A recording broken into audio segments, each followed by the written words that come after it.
I'm gonna go through really quickly to 10 different things, but what I want you to do is be able to memorize these 10 things. And so what we're gonna do is we're gonna go through, and I'm gonna teach you this very quickly, a way of putting it onto your body. And we're gonna put it onto your body just for ease.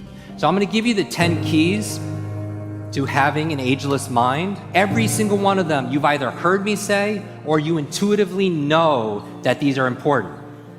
That's not the reason I'm saying it. The reason I'm saying it is to take knowledge and turn it into power, and I want you to take those ideas and have them have real impact.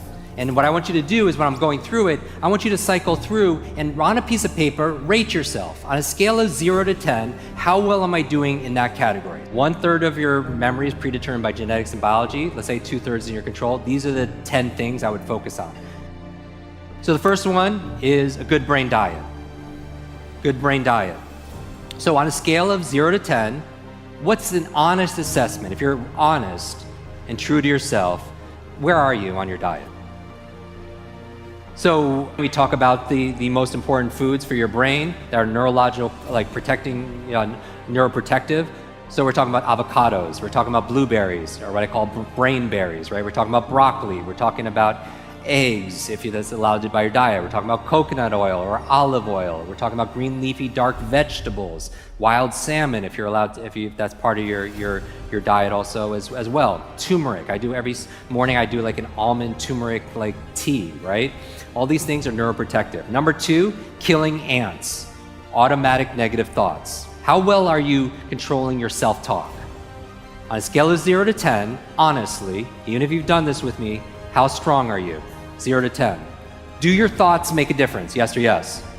If I say constantly, I'm getting too old, is that gonna be self-fulfilling? Yes or yes? If I say I'm forgetful, I have a bad memory, if you fight for your limitations, you get to keep them. So your mind is always eavesdropping on your self-talk. That's number 2. Number 3, exercise. And really what we're talking about here is movement. The number 1 function of your brain is to control your movement, right? That's why we know there's not just a brain-body connection, but a body-brain connection, that using your body in different ways stimulates neurogenesis, it stimulates neuroplasticity, it stimulates brain-derived nootropic factors, which is the fertilizer for making new connections. So you have to move, but we live in a very sedentary life, right? I was reading this book talking about barefoot kids and how we're taking away seesaws and swings and all these things. We're overprotecting them and we're keeping them in a very sterile environment. They're not moving as much, right? They're always on their devices and they're not getting the brain growth, right? And it's leading to learning challenges and so on. But how much are you moving every single day? They say sitting is the new smoking, right? You do not want to sit 8 hours a day and just study. I'm gonna go through the rest fast. Number 4, brain nutrients, brain vitamins. Because we're traveling, we're maybe gonna eat the best foods ever. Are you supplementing with, there are certain nutrients, and I would make this a no-brainer. I would just go to your functional medicine doctor and get like hormonal tests, full spectrum tests, food sensitivity, and just see what your baseline is, because I really do believe people are bio-individual. Like, and I've seen all the research, talked to so many individuals, find out what works for you. Because the most important supplement is DHA for the brain. DHA. All right, that's number 4. Number 5, positive peer group. So rate yourself, 0 to 10. How inspired, encouraged, challenged, energized are you by your peer group? And again, peer is choice. I'm not talking about your family, although they maybe are your peer, but the people that you choose, right? So either get a new group or choose who you're gonna let affect you, positive peer group, because it really affects your brain, 0 to 10. Really fast, number 6, clean environment. How clean is your environment? How organized is 0 to 10? And you know this, right? Is your external world reflected by your internal world and vice versa? Because it's a feedback loop. Have you ever cleaned your room, cleaned your desktop, cleaned your work area, and all of a sudden you have clarity of thought? The reason why I brought up the boxing match is because I go over there, we watch this fight, and afterwards I was like, I was me sitting here, Sylvester Stallone on the couch here, and then to his left was Arnold Schwarzenegger. And I swear, if you took a picture of that, like they'd be like, who photoshopped that Asian dude in that photo? But I was like, what does it take to be a champion like those guys? And then Arnold said, Jim, the difference between an amateur and a champion is a champion's willing to push past the pain period. Just like for those of you who did the exercise over the past few days, it's that intensity. And is there a pain period in a relationship? Is there a pain period sometimes in a health crisis? Is there a pain period also in your business?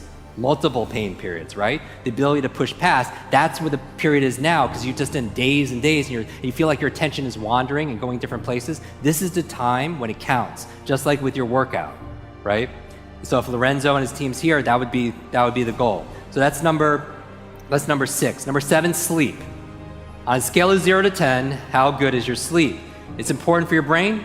3 really simple reasons. It's where you consolidate short to long-term memory. That's where you actually remember. You do not, even when you're doing these workouts, build your muscles when you're working out. You build it when you rest. Same thing with your mental muscles, same thing with your memory.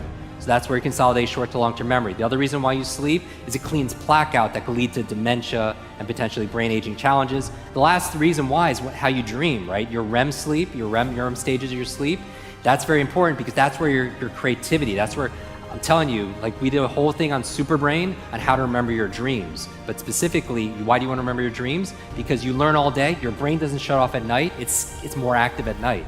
And so Elias Howe created a sewing machine in his dream. You know, Paul McCartney came out with the song Yesterday in his dream. Mary Shelley came up with Frankenstein in his dream. Periodic table came to a chemist in his dream. What are you dreaming about at night that could solve a lot of the problems in your business, in your life, but you forget it the next morning? That's why the first thing I do in my morning routine is remember my dreams. And 6 steps on how to do that we talked about in Superbrain. After that, sleep. 8, brain protection. Are you protecting your brain? And I'm not just talking about wearing a helmet in extreme sports. Yes, that's obvious. I've had a series of traumatic brain injuries and concussions and all those challenges. Yes, but I mean like things like EMFs. Like we did a podcast episode specifically talking about electromagnetic fields and how it's affecting the brain. Is that affecting the brain, you think? Do you think it's normal? Do you think we evolved or were born to be able to handle all the electricity that's coming out of these smart devices? You know, I read recently that over 90% of kids sleep with their phones underneath their pillows, right? Not on airplane mode, right? So it's big challenge. We just did 2 videos on that. They have 4 million views in just a matter of weeks. You should watch those videos. EMFs, protect your brain. Number 9, new learnings. New learnings, meaning that you might have seen the longevity. This is a longevity conference on the cover of Time magazine where was this study on nuns who were living 80, 90 and above. What was the secret to their longevity? Part of it was their emotional faith, gratitude. The other half, lifelong learners. These group of women were just learning every day, reading every day, having deep conversations, doing the work every single day. It added years to their life and life to their years. So always learning, and I'm preaching to the choir here. But I know for a fact, most of you could actually push it even more, all right? That's how you create neurogenesis and neuroplasticity. If you want to know the secret to having an ageless mind, neurogenesis says you could create new brain cells the day you die. Neuroplasticity is saying you can create new connections to the day you die. The 2 most important factors outside of sleep that's going to promote neurogenesis, neuroplasticity, novelty and nutrition. Just like your body, you have to give it novelty or stimulus, and you have to give it nutrition and feed that muscle. Does that make sense? Same thing with your mental muscles. So novelty of movement, novelty of ideas. But most people, as we grow older, and I mean chronological age, we shut down because we feel like we know everything, right? So there's no novelty that's there. There's a Rumi quote that says, sell your cleverness for bewilderment. Like, when's the last time you felt bewildered? Remember, you don't have creativity or have focus or have a memory or have bewilderment or have love or have motivation or have energy. You do those things. You do energy, you do creativity, you do focus, you do bewilderment. So we're taking nouns, turning them to verbs, and we're taking a structure, a process, a strategy, and how you can replicate that at will. And finally, the last thing, number 10, stress management. And this is the invisible one, right? Nobody wants to talk about, but you're under how many people didn't realize how much stress they were under until they were like hanging out here on the beach? Because it's like fish, they don't see the water because it's there all the time. But we are under so much environmental stress, pollutants, environmental stress, emotional stress, work stress, cognitive stress, financial stress, and we don't realize that. But you don't get the best of the best out of that, right? It's good for fight or flight, sympathetic mode, but when you want to be able, it's not good if you need to think. If you're stressed, it doesn't help you study. When you're stressed, it doesn't help you give a presentation. When you're stressed, it doesn't help you perform cognitively because it shuts down cortisol, adrenaline, big parts of your brain. So stress management. So how are you managing your stress?